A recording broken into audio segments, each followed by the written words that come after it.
All right, so today's class is focused on data-driven instruction.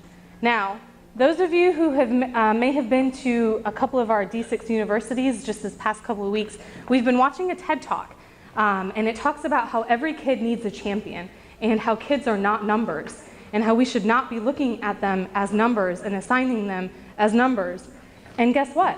When we do that, when all we do with the numbers is place them in small groups, we're not being their champion.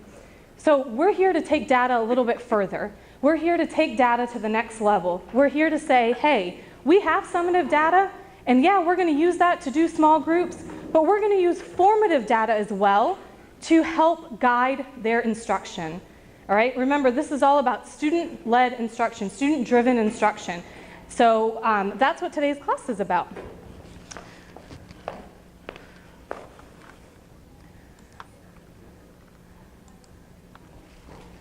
All right, last session we focused on running records versus miscue analysis. What is the difference?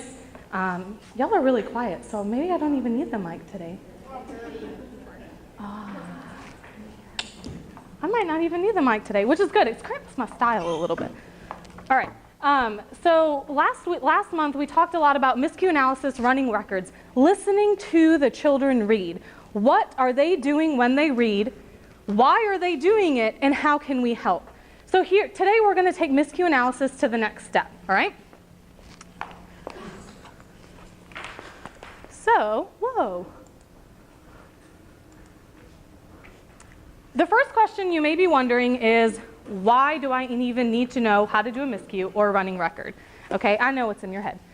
I don't know if you've had a chance to take a look at the new ELA standards for this year, but this year's ELA standards actually includes, on page 17, some fundamentals of reading. And in those fundamentals of reading, it says to integrate information, a queuing system that includes semantics, syntactic, graphophonic, to make meaning from text. Okay? So that's what running records and miscue analysis helps us do. So that's a lot of why we're doing it, but of course, again, just for that student-driven instruction. So Tina Turner helped us open up the class today with what's love got to do with it. So today's essential question is, what's data got to do with it? Now that we have all of this data, most of you have done IRIs, you've done a running record, you've been doing rubrics in your classroom. What are we going to do from here? And that's what we're going to answer today. So before, you know the normal routine and structure of the class, we're going to do a reading workshop, a writing workshop, and then of course our balanced literacy stations. Now, I don't want you to get worried, because I'm going to go ahead and tell you that reading workshop will probably go over. Okay? The focus of today's reading workshop is how to analyze miscues,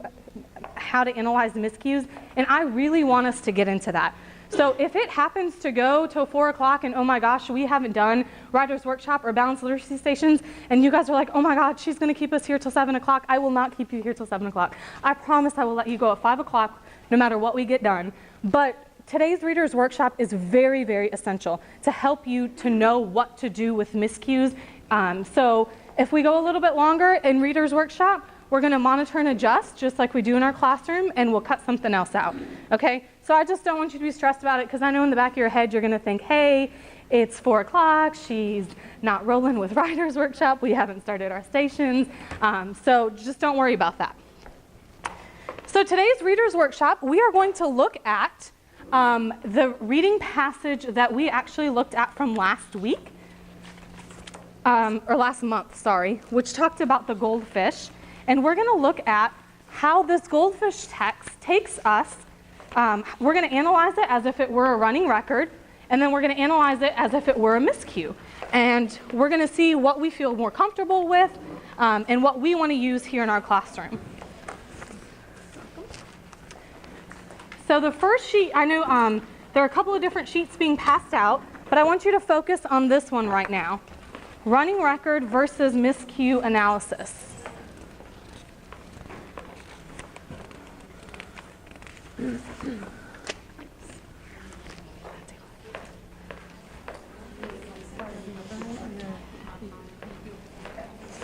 So just as a reminder from last month, what is running record versus what is miscue analysis? Okay, this is, you saw this slide last month, but again, just as a reminder. The main difference of running record versus miscue analysis is that whereas running records focus on the number of miscues, miscue analysis focuses on the kind and types of miscues. Okay? Remember, running record is that check, check, check, this is what he did. Whereas miscue is what is the reader doing? What kind of miscue is it? Is it affecting their comprehension or is it not? Another big thing to point out as the difference between the two is that if you're doing a running record, the teacher gives the word to the student after 4 seconds. So if the student is stuck on the word truck, after 4 seconds of either nothing or incorrect words, the teacher would say, that word is truck. Whereas in a miscue analysis, the teacher would say, what do you already know about that word? Can you sound out the beginning? Can you look at the picture to help you determine what that word is? Okay, so that's one of the other main differences between running records and miscue analysis. So this was kind of a review from last month of just what is the difference. And then we're going to go into, if we analyze these, what is the difference? So for those of you who are familiar with running record, there are 3 cueing systems in running record, meaning syntax and visual, MSV, that I'm sure that for those of you who are used to running record or who may have been trained in running record know that. Whereas in miscue analysis, there are still 3 cueing systems, but it's graphophonic, syntactic, and semantic. Now here's the thing, they mean kind of the same thing, okay? Just different words. Again, we're going to look at the difference too, so that way you're able to see what you're more comfortable with to proceed with your own students. In running records, there are different questions that you ask versus where in miscue analysis, you're asking yes or no questions, okay? So on the back of this is the goldfish text from last week. I was just trying to save paper, so I put it on the back. So this is what we looked at last month. I keep saying last week. I feel like I just saw y'all, which is a really good thing. But this is from last month. Can somebody read this for me where it says with the miscues as a part of it? Anybody want to read this with the miscues as a part of it? Yeah? All right. All right. I went to a pet very much. Oh, sorry. I was like, what is she doing? You're doing. Oh, sorry. Sorry. We'll edit that part out. No worries. My mother said I have to wait. We'll have had this talk many times, my mother and I. Dad said I could buy some goldfish. They are small and can fit well in a small room. But my brother has 4 fish. I want something different. I want something of my own. One day, Grandma showed me flowers hanging in her window. She had many kinds of flowers. Grandma told me she could help me grow flowers of my own. She said that they are not the same as a pet, but that their flowers can be magic to a city home. Thank you, Amber. That was great. Yeah, that was perfect. Thank you. Good job. So what we're going to do with this exact same text is we're going to analyze it as if you were taking a running record versus analyzing it as if you were taking a miscue. So let's look at your big sheet. Do y'all have them?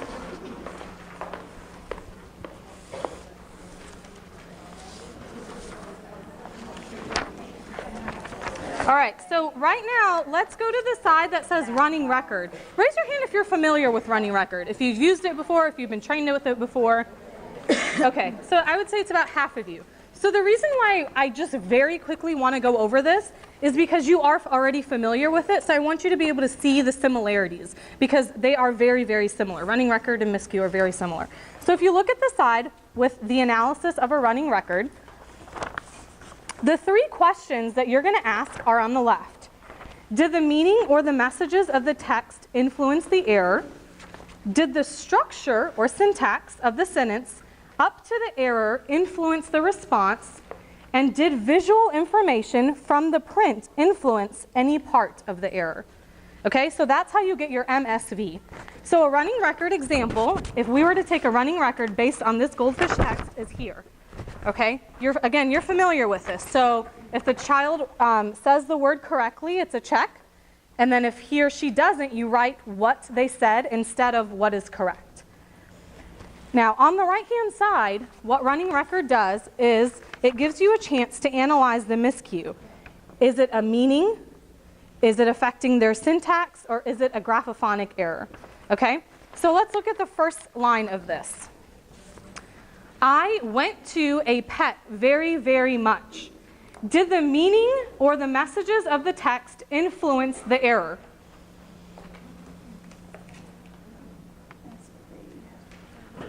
Anybody? This table says yes. Can you tell me why?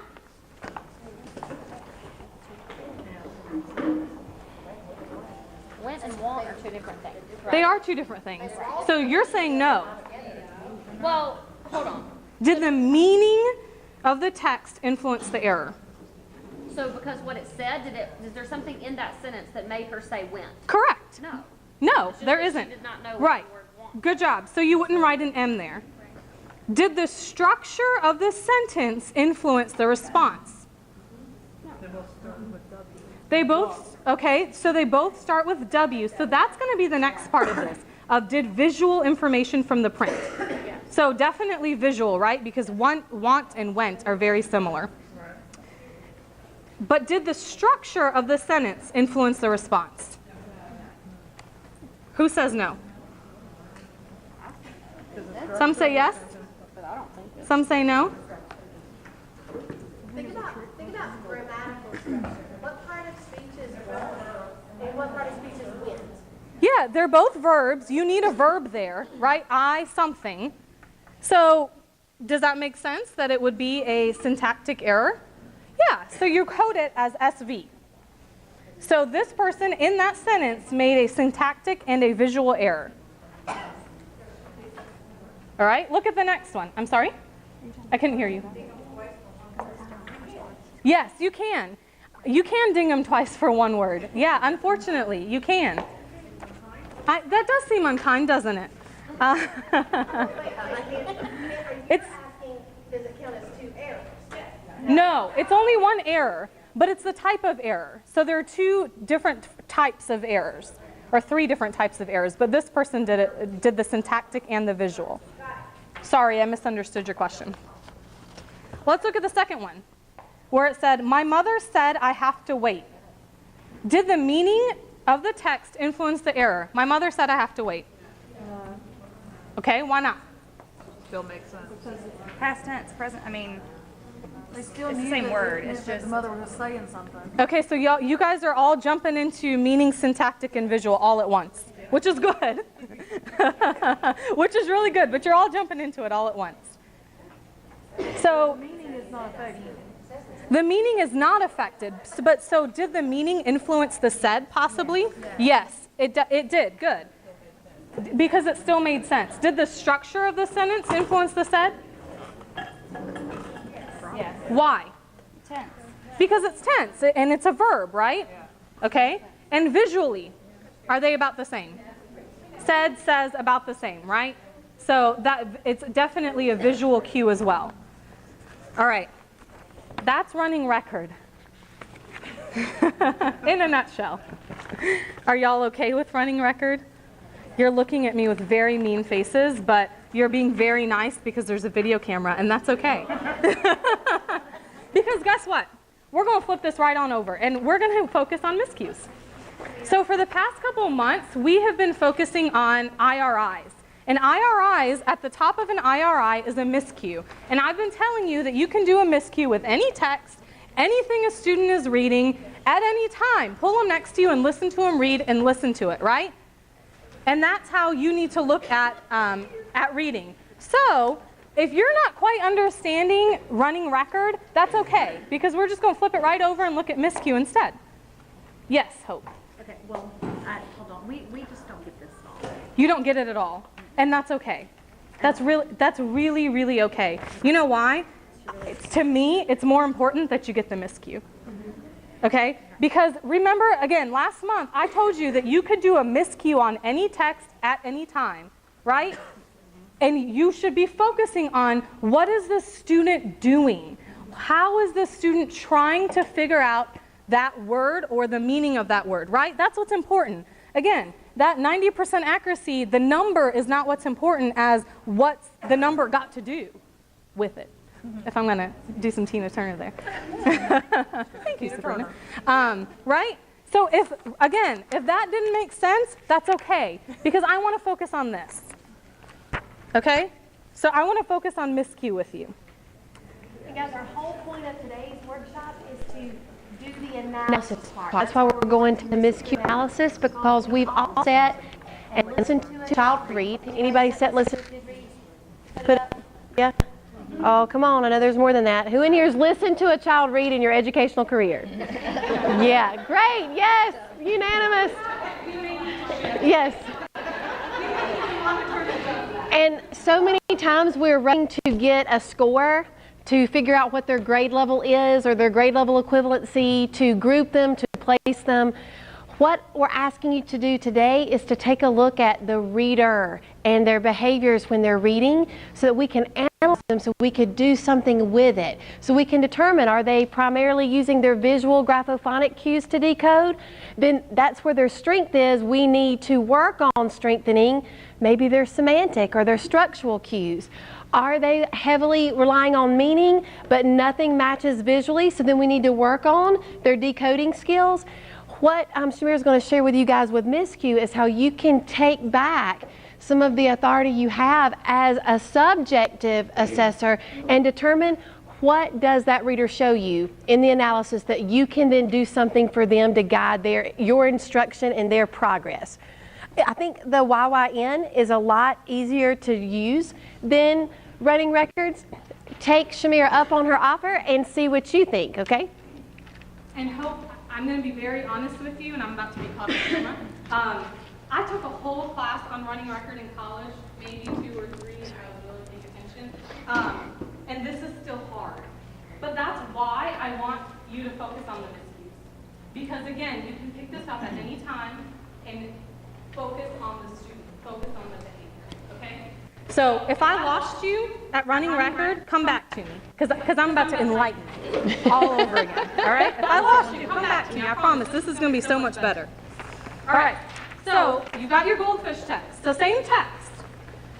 First sentence, I went to a pet very, very much. The first question is, does it sound like English? Yes or no? Yes. All right. Does it make sense? Yes or no? I went to a pet very much. Does it make sense? No, you can't go to a pet. And does it change the meaning? Well, if it doesn't make sense, it's going to change the meaning, right? Hey, you just did your first one. Didn't that sound so much better? Say that louder. Who said that? That's easier. That's easier. This is why I want you to focus on this. So you're coming back to me, right? All right. So in this block, I want you to write with me. So in this block, all right, so your first question was, Oh, no, it says first and last name. does it sound like English? So what are you going to put, a Y or an N? A Y. The second part, does it make sense? Are you going to put a Y or an N? An N. And let me tell you a secret. If that second one is an N, you don't even have to answer the third one. So you can just draw a line through it. Because if it doesn't make sense, of course it's going to change the meaning. There's no meaning if there's no sense, right? All right, let's do the second one. Let's look at the second sentence. My mother said I have to wait. My mother said I have to wait. So the first question, does it sound like English? Yes. So let's put a yes. The second question, does it make sense? Yes. Absolutely it makes sense. And the third question, does it change the meaning? No, it doesn't. So that code would be what? Y-Y-N. I see a big smile on your face. Are you excited? No, you said if the other one is like the second one, whatever it is, and the other one, the third one's going to be the same. But I guess it's only an N. If it's only an N. If it's an N, you don't have to do the third one. If it's an N, you don't have to, yes. If it's a Y, then absolutely you want to go to the third one. Yes. All right, let's look at the third one. We're going to do one more together. Will have had this talk many times, my mother said.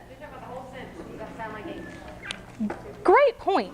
In miscue analysis, I'm going to repeat Ann Claire's point because this is a great point. In miscue analysis, you focus on the whole sentence, not just the miscue. In miscue analysis, when you're analyzing, you're focusing on the whole sentence, not just that word that they had a miscue on. Okay? So that whole sentence, will have had this talk many times, my mother and I. Does it sound like English? No. So you're going to put an N. Somebody said yes. Tell me why. I mean, a lot of the words are English. Obviously, they're English words. So this is really good. Dawn, I'm going to call you out, unfortunately. So Dawn's argument for this, so that when the literacy coaches got together, we had the same argument of yes, no, and Dawn goes, well, he just sounds a little bit country. We'll have had this talk many times. That makes sense to me because I speak country. Well, that doesn't make sense to me because I don't speak country. So this is open to interpretation. Yes. If you look at just will have had this talk, the reason why it's no is because there's no subject of that sentence. What if he was saying we will, like we? Well, That's correct. Then that would be correct. Because you're sitting next to them and reading, and then you can ask them questions about it. That's a really great point, Becca. that is a fantastic question. That's a fantastic question. Just want to pause for a moment. And anybody feeling like a little comfortable that there is room for interpretation, that it is subjective? That's because so much of our testing is standardized and is promoted as objective. The purpose of miscue analysis is for you to be able to use what you learn to help influence that student's reading growth. So the best, most accurate interpretation is yours because you know the student best, and most importantly, you heard the student read the text.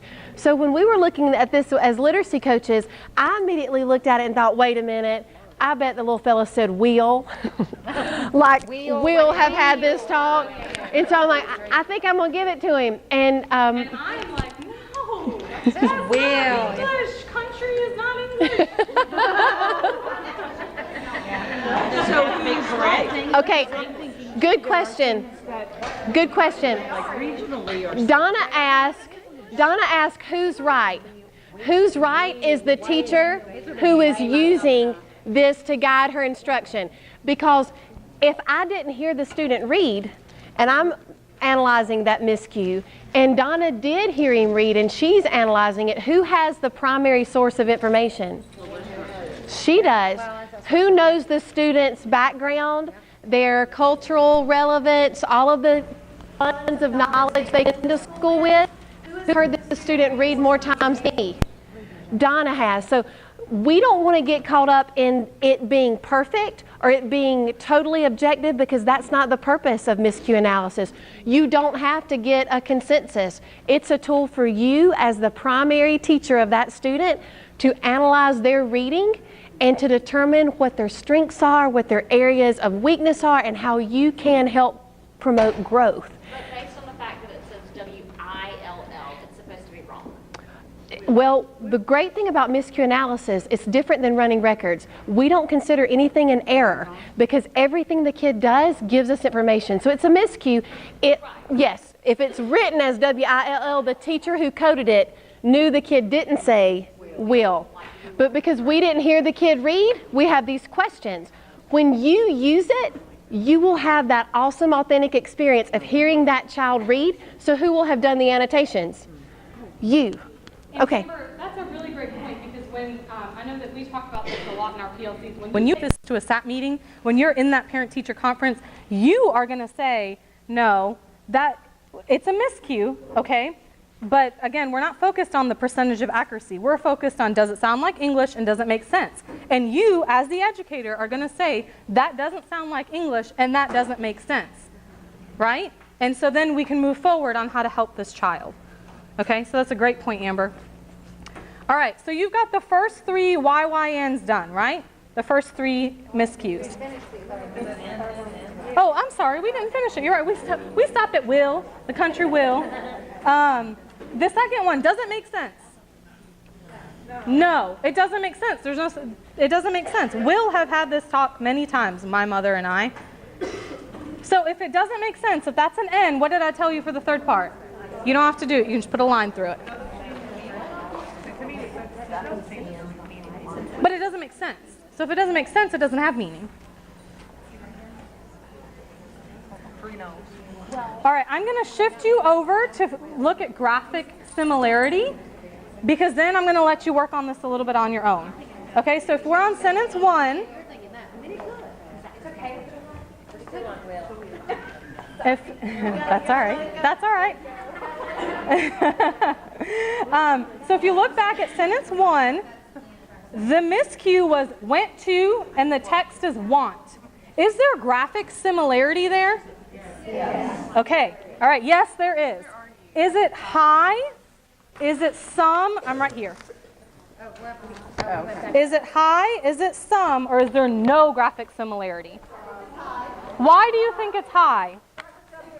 It starts with W and it has 4 letters. Somebody else said some. Why? Why? Because want and went are similar, but they actually added a word. But they added a word. Good job. Now, again, both of you are correct, because both of you are individually listening to your reader and are using this data. So some people are going to say hi because want and went are similar, but Donna took it a step further and said, but he added a 2. So it could be some. All right? If you look back at the last column, it's very subjective. It's very subjective. That's correct. But you're strictly using it for your instructing that child. Exactly. If you're using the data for your instruction and you're using the student to guide your instruction, then this whole thing is subjective. And absolutely it is. Because we have to give our students, again, we got to take away from them being that number. We've got to give them the opportunity to give us the opportunity to be subjective in order to guide their instruction. I want to make this point. Anybody ever had standardized test data that you knew from your primary sources of the student that it didn't quite match up with what you knew every day? So sometimes we give authority away to something that says it's objective and costs a lot and has a lot of fancy printouts and reports, but how you use it to guide your instruction determines if it's a tool or not. We really want to do a paradigm shift with our literacy professional development and stop just testing, and start using our assessment as tools. My point is, if it's only an assessment, what good does it do for you besides give you a grade? If it's an assessment that you can use as a tool for your instruction, as a way to validate what the reader is doing and not just his or her reading, it is a lot more powerful. It's a time investment. And so when you get used to this, it's not something you do for every single child. It's something you do for the child that you need to figure out, that is struggling, that what you're doing whole group, that what you're doing in guided reading isn't quite working. So you've got to figure out who they are as a reader. What are the cueing systems that they are relying on primarily so we can strengthen the rest. So you can't get hung up so much if she says some and you say hi, or if you code will and she codes will. You're going to look at the whole thing and look at the body of it. You're going to look at a pattern. What do you notice overall about the reader? So it's not meant to take time in your life you'll ever get back or feel like labor and delivery. The first time you do it takes a little while, but the value is in the process and how you use it. Does that make sense? Feel a little bit more comfortable with it? Okay. All right, let's look at the last column of section 1. Did they self-correct? No, so you're going to put a little, it says checker X, so you're going to put a little X. All right, so sentence 2, we've already coded it. So let's move straight to graphic similarity. Said and says, is it similar? Is it visually similar? Yes. Absolutely. High, some, or none? There's 2 letters, so some. Some say high. Why do you say high? It's the same word. This is just tense. Okay, so it is the same word, but you can't look at the fact that it's the same word because you're looking visually, right? So it could be like saw, as in like a saw, or that doesn't work. I didn't have that quite right. But you can't look at the meaning. You just have to look visually. So visually, the first 2 letters are the same. She thought he said 7, but he really said 7. Okay, so some are going to say this is high because the first two letters are the same, and some are going to say this is some because it's 50-50. And both of you are right. Okay, but You have to remember Kim Kraft. What did I tell you? That's right. Kim Kraft, you've got the power. Okay? I don't remember in what section we were in, but I told Kim Kraft that she has the power, and I'm telling all of you that you have the power. Okay? You are the educator. You are the expert. You are the person who's listening to this student. You have the power to say this is high, or you know what, it's only 2 out of 4 letters, which is kind of 50-50, and so I'm going to say some. You have that power. Trust yourself. All right? Go to sentence 3. This is the will we. Do will and we look similar? The first letter. The first letter does. The first letter, but that's it. Well, it's a short word, though. So the first letter is 50% of it. It's only 2 words, 2 letters. So you could say some or you could say no.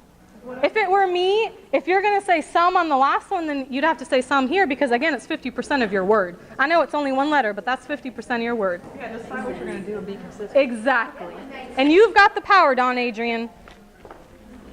All right, so if we look at the one that we've coded up here, you should be right here. Okay? I'm going to give you a few minutes because I want you to try the rest of this on your own. Are you liking this side of the sheet, or did you like this side of the sheet? You like this side of the sheet. All right. So we're going to stick with this side of the sheet. So I want you to finish up lines 4 through 12. Oh, let me tell you a secret. Hang on, let me tell you a secret, because this will help you a lot. If the student self-corrected, you don't have to analyze anything, because they self-corrected. Okay? If the student self-corrected, you don't have to analyze anything because they self-corrected. So you just go to that last column and put a check, and that's it. Yeah, so somebody already said it, sentence 9, whoever's working really, really quickly. Well, come on, April, don't tell everybody all the answers. So if they self-corrected, you don't have to do it. So I'm going to give you just a couple minutes and we'll go over it. Yes. Let me bring you back. Let's see what you found. Are you with me? All right, sentence 4. Dad said I could buy some goldfish. Dad said I could buy some goldfish. Does it sound like English? Yes. Does it make sense? Yes. Does it change the meaning? No. Good job. YYN. Said, so what I forgot to tell you is because there are 3 different miscues in that sentence, the graphic similarity, you're going to actually write 3 different letters. Okay, because you're looking at each different one because you're visually looking at it. So said and says, some, high, or none. Some people said some and some people said high. And again, you're both right. Okay? Could and can. Some, none, or high. Some. I would say some. That I don't see how that could be high unless you can argue it with me, which I'm totally up for. Goldfish and fish.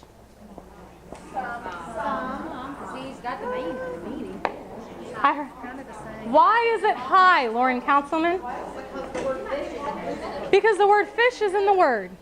He read the word fish. What is it? It could be some or it could be high.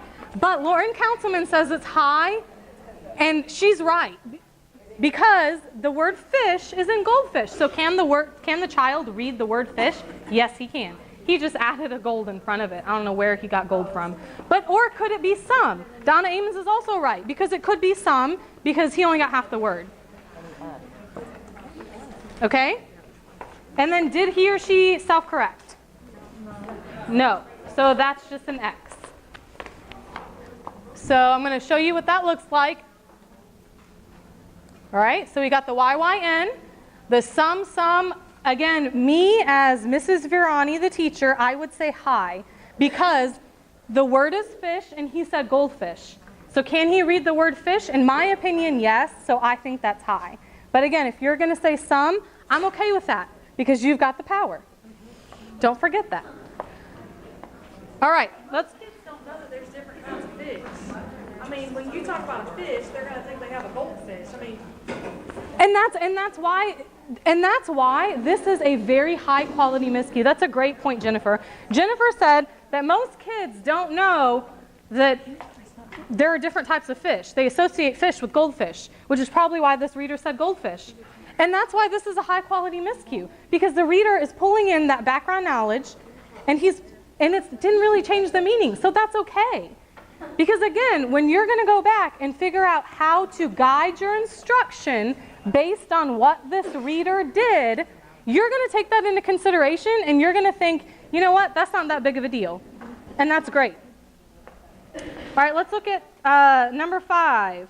They are small and can fit well in a small room. Does it sound like English? Yes. Does it make sense? Yes. Does it change the meaning? No. Are they graphically similar? No. I would say no on that too. And then, did they self-correct? No. All right, number 7, I told you that you don't have to do because they self-corrected. So again, anything the child self-corrects, you no longer have to analyze because it's not a miscue. They self-corrected. All right, they figured it out themselves. So we'll go back. Number 9 is also a self-correct. And then let's look at number 12. She said that they are not the same as a pet, but that their flowers can be magic to a city home. Does it sound like English? No. Does it sound like English? Yeah, it does. English words. staying there. It sounds like English. Does it make sense? No. Does it change the meaning? Well, say it. No, You've got the power, Kiri. Say it. I just don't understand why you said yes there, but up at the top you said no. Which one? When it sounded like English to me. The we will. The will? Because I don't speak country. No. But if you do, then that's okay. There was another one too. Wasn't there another one that she said that to? Which one? But you're right. But again, if so, you can put a no. Okay. Because absolutely, if you put a no, but if that's what you're going to use to guide your instruction, then you're 100% correct. All right? Okay. Now, you remember I asked you to bring a miscue, IRI, DRA, anything that you've used to analyze student behavior? Because you're going to try this on your own. Caroline Laney, you asked me a great question. Could you ask it again? Sure. My question was... All right. Everybody listen up to Caroline, because this is probably the $1 million question that all of you are wondering. Oh gosh, I have to remember exactly how I said it. It's okay. I said, once I find all this information, what in the world do I do with it? Once you have this information, what in the world do you do with it? And I promise you that before you leave today, I'm going to tell you. Okay? So now, pull out your student, because you don't care about this guy who read about the goldfish, right? I mean, you do because you're teachers and you're great people, but really you don't care about him. So take out your student, and I want you to use this blank copy to do a YYN. If you don't have one, I have one for you.